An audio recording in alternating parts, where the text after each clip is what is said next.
My father was a sugar planter or agribusinessman in the West Indies. He always wanted to farm, it was his ambition, and I kind of took that on from him. So after the war I got a grant to study agriculture at Cambridge, and as a result of that I think I got preferential treatment because there were 100 tenders that just started tendering for this farm, which was part of the Church Commissioner's estate. And it came up for tender, and it was 120 acres at Riverford. That was in 1951, when food was still rationed.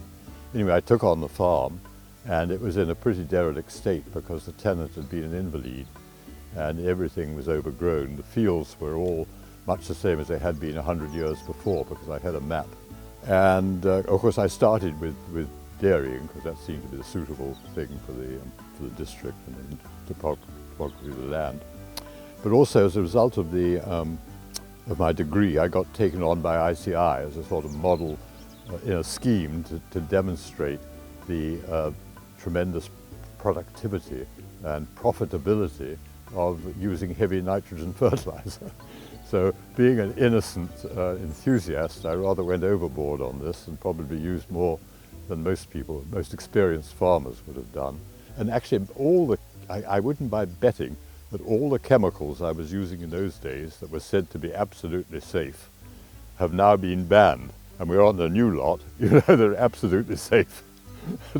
Well, I don't, science, or I don't like to comment on that. I just say let's wait and see. I'm very glad not to be using them anyway. But also it was a good thing because it showed up the limitations of that technology. And I started to be really worried about the looks of the cows. They were always squittering, and they didn't. If you look at them now, I'm just proud to have them. I'm sure we all are, and so is Ian the herdsman, proud to have them filmed. I don't think I would have been proud to have them filmed in those days.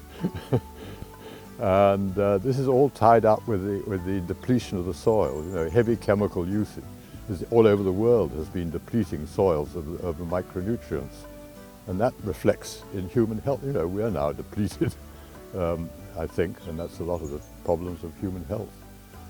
And so this made me think about the future, and that's probably as much as the look of my crops and my cows, the look for the future, and therefore the organics seem to be a plausible alternative.